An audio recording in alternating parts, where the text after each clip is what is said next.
All right, and welcome back, all my 40K fanatics out there. Hopefully, you guys enjoyed that battle report with the Deathwatch featuring the Deathwatch into my Necrons that I'm going to be taking to Pittsburgh in 2 weeks. Final score again was Necrons 77, Deathwatch 40. 40. I am having to really think very hard every time I say it and look at you because I want to just say Votan.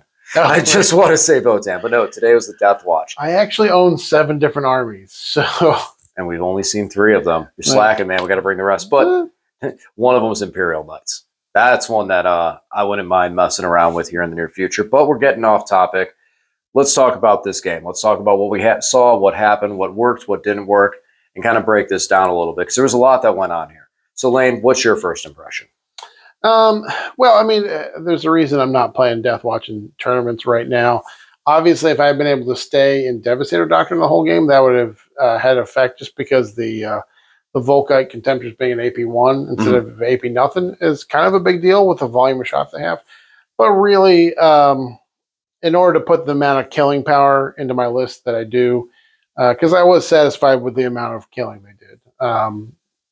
In terms, there's not, I aced no prisoners and picked up every model, every infantry model you had on the table. You just have a couple characters hanging out here still.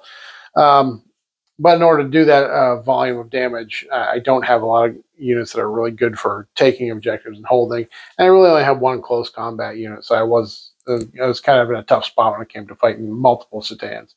I probably could have been all right going against 1, but multiple just proved too many problems. So, but again, I'm happy with the damage output and the initial mobility, the alpha strike of them, but yeah, they're just not great for in order to do that stuff. I give up too much as far as late game movement and objective holding. Yeah, definitely understandable in that.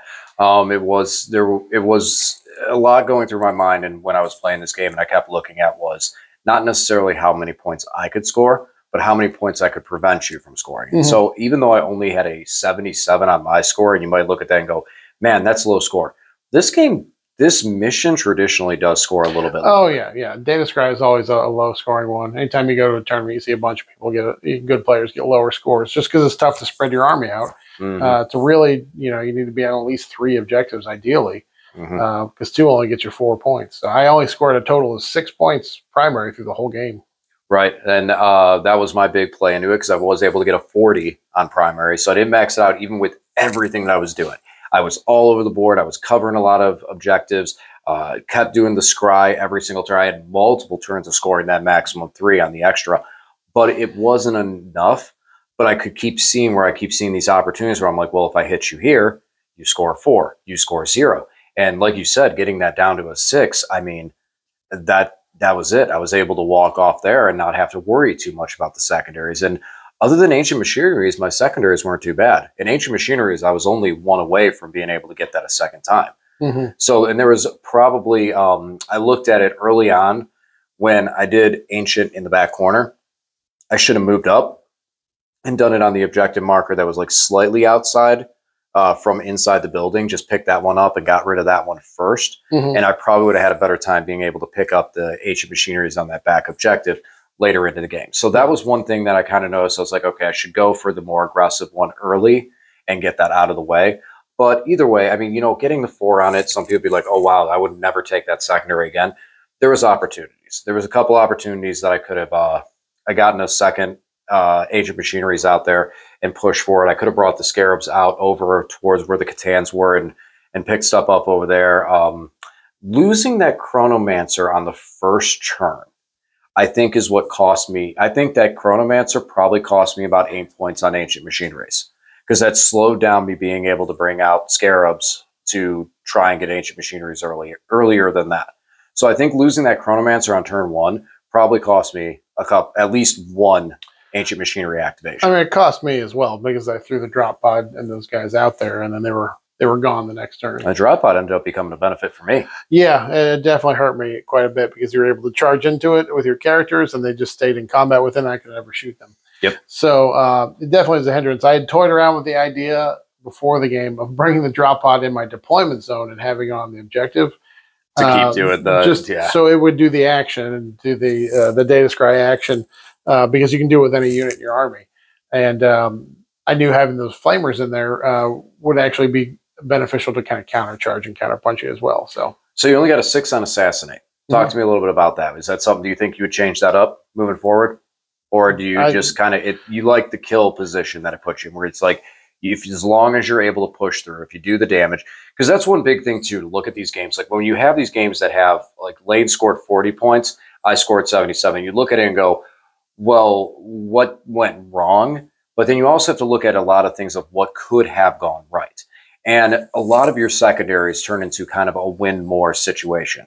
If you hit me, if you're pushing through, if you're able to push through and control the board and do all that stuff, all the other secondaries just kind of fall in line. No prisoners as well as assassinate. And that means you don't have to necessarily play as much of a mission game. But now we go back to this mission, Data Scry salvaging. Now you can't play as cagey as you could in something else that, let's say, a table quarters mission or corners. In those, you can play a little more cagey and just sit off the 2 objectives. And now I have to come to you where you can sit back and play into the late game primary while not falling too far behind, because you're still getting an 8 holding those 2 objectives. My lack of objectives secured makes it rough on that. So that's something also to think about with these two, is like Data Scry really is its own, it's its own beast. Yeah, this mission is its own beast. Yeah, I like that this mission exists. I like that this is one that breaks outside of that current realm. Like if you build into playing Data Scry, other missions don't play the same. So any takeaways from this game? Like you said, you're not playing Deathwatch competitively, but we are going to be doing some games. I mean, I don't want to stop playing games until 10th comes out. Anything that you take away from this game as far as on the fun side of things, maybe you miss and might look forward to putting on the table in the near future? In this current list? Yeah. I don't know. I have a pretty big Deathwatch collection, 10, 12,000 points worth of stuff. So there's lots of different things we can try and have some fun with. I think the Volkites, 3 of them in this matchup was too many. I probably could use something more for maybe some, excuse me, maybe some Plasma Inceptors or even just Bolter Inceptors to jump out and get on objectives, that sort of thing. And with Deathwatch, if I take them as part of a kill team, yeah, they become OBSEC. Same thing with maybe some Outriders too, just for getting out there and like, especially in this mission, but in any mission really, we need to be scoring the primaries. Right. So that would give me some more movement in order to do that sort of thing. Right. So Catan's Sky Falling Stars was harassing you all game. How'd that feel? Well, all of it. I mean, I think you had one turn where it didn't go so well, but for the most part, it's consistently picking up, doing mortal wounds to 3 units, and you don't have to see them. They're just have to be within 24 inches. You don't even have to see them. So it's in a lot of ways more powerful than regular psychic powers. And the fact that the stands, especially against my army, are just going to stick around for a long time. That means they're going to have 3, 4, maybe even 5 turns of just consistently dishing out mortal wounds to multiple units. Yeah, I did. I was very happy with the fact that I could just send those 2 on that flank, and they were able to do pretty much all the work over there. I mean, they literally held down that flank by themselves. Nothing else came over there at all. Spiders often surprise you and make you smile, just how they just chew Marines apart. But then he runs into a Contemptor and just goes, yeah, I guess I'm not doing anything. That reduction of damage by 1 is tough on those guys. That is very tough on them because of how small they are and how much damage you put out. You finally get that opportunity where you can hit one of them. You're like, all right, I'm going to hit him. Here we go. I got 8 damage coming through. Oh, you have 8 damage coming through? We thought it was only 4 wounds. Yeah, I reduced that by 1. So I take 4. And then you sit there and you're sad because you realize. Oh, I'm not sad. I'm sad. I'm delighted. And you realize you've done nothing. Right. So we got those guys. Aggressors. Aggressors kind of didn't really perform like you were hoping. Well, again, I think they got picked up a little too quick for the Catans. I think the Void Dragon was able to pick them up pretty quickly, and I think they had a target on them. And every time I hit them, I hit them hard. Well, the thing I was thinking with them, because they were in a kill team, so there were 5 heavy intercessors, you were able to pick up enough of the heavy intercessors beforehand. Once I got into combat with them, I thought I might be able to stick around for 2 turns of combat with enough ablative wounds on the unit, but it didn't really happen. In different Deathwatch lists, I have a relic that I can give 5 up invulns to multiple units that are near a character. That would have been at least a little bit handy. if I had the CP. I still again started the game with 0. So if I had some CP, I could transhuman them and make them a little more durable to stick around. So I needed something that does damage in the fight phase because I can't just shoot Satans. It doesn't work. I'm sad I didn't get to take out your drop pod in combat. I got close. I got close. Almost turned against me, though, having the warriors in combat against that pod. Ooh, that was rough. Hindsight, I probably should not have done that. I should not have engaged the pod and just stayed out of combat with it, because then I would have been able to move over, do an action and shoot, because I was going into that protocol, and shoot down those guys that were back there, move on to the objective. Yes, you would have hit me with them, but they weren't going to do that much damage to the warriors. There were 5 dudes, couple damage, couple warriors, bring them back, put them back, move out, complete the action. There was another 4 on ancient machineries I could have picked up there too. So I think there was a lot of opportunities for that I missed. So I'm not too concerned about that. But all in all, do you feel your army maybe you feel like Deathwatch could use a little more hand to hand, like a little bit? Oh, I mean, Deathwatch itself you can build into it, especially against any Xenos. We automatically reroll 1s to hit in combat against any Xenos units. So this list wasn't really built into a combat list. It was more like kind of an alpha strike, shoot a whole bunch type of thing. Okay. And to that end, it did some of that all right. You hid from me. You didn't show anything to shoot. I built a beautiful house and filled it with bugs. Where else was I supposed to go? But there are definitely builds that can use more combat units, especially when I need to be able to do damage in multiple phases. Okay. Well, one last thing I'll ask is, any last thoughts for me with the Necrons? Any last thoughts about the Necron list and what you saw, how it performs? No, I think I think you got the right list here. Satans are super powerful because when you're playing into an army that doesn't do damage in that many phases, that you can just throw them out there, and you don't have to. It'll take multiple turns to kill them. And in this case, just holding objectives is super valuable because you weren't taking. But you also weren't taking any wounds in Overwatch because you weren't charging. If you had charged aggressors, they would put out tons of shots and get some.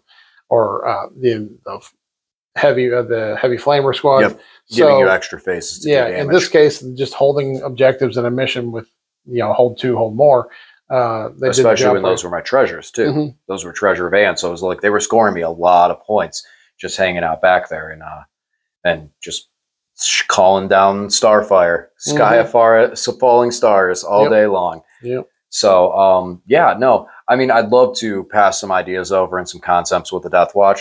But again, as you stated beforehand, number one, I asked you to bring over some more Marines that I could play into, and the Deathwatch are in a tough position. Yeah. So, but at least you get the practice in remembering when you go into those dreadnoughts, they do reduce damage by 1. Yes. So even just the killing of the Marines, I suppose, is helpful to you. I was glad I was able to offer you a buffet of Marines to chew your way through. I'm full, man. Yeah. That was delicious. That was delicious. My Catan loved that.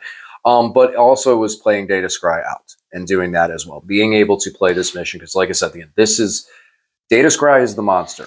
In this mission is one of those missions where I feel like I'm playing the table more than I'm playing another army, because it just depends on like where you're going to get to. Like, yes, your opponent's army is going to eliminate models of yours and slow you down. But in a lot of ways, you're playing the table, you're playing the deployments, the deployment zones and everything else. Cause a lot of the deployments, you can get really into corners. Like I was able to get really deep into the corner over there, or really deep in the corner over here with my Catan right off rip to be able to push onto those objectives. So there's a lot more to this mission with the table than in some other missions where you're like, well, there's no way I'm going to charge. There's no way I'm not going to charge. I'm not going to get the objective. So put it behind a wall and hide behind a rock. And that's kind of where it is. In this one, you're really measuring out like, okay, how much do I need to get here? Can I get around to here? But if I move this way, can I get behind this room? Can I get out of line of sight? This mission, you're playing the table a lot more than I think you're playing against your opponent. If you can see what I'm saying with that. No, I think the takeaway from Data Scry Salvage is that if you can build a list that plays the primary on this well, then you should be able to handle the primary on any mission, essentially. Yeah. I mean, the amount of mobility, durability that you need to get out on the objectives and to hold them If you can do it well in this mission, you should be set for any other mission. It was a strong day for my Necrons in the primary, but every single turn, it was literally watching each individual going, how much do I need to put out there? What do I need to do? I could have... Because anything you put out there, I picked up. Yep. Other than the Satans, because the Wraiths disappeared in a single turn. Which would have been the same thing with the Scarabs. But I wanted to... If I put the Scarabs out there, you would not have been dedicated like you did. Mm-hmm. And that was kind of the play where I made it there. Some people might say, well, why did you not run the Scarabs out there to just die if you were just trying to take that objective and score points? Because I wanted Lane to have to dedicate. If I just ran the Scarabs out there, that would have probably brought out one Volkite. It would not have brought the Eradicators, would not have come over. He wouldn't have used his jump. He wouldn't have done half of anything. He would have stayed back and castled up until I brought something of value. And if the longer he castles up, that means that he can put more focus down into that lane into my Catans, which then goes against what I wanted to happen with the Catans just being able to survive. You not being able to put enough onto them to steadily keep 3 wounding them every single time.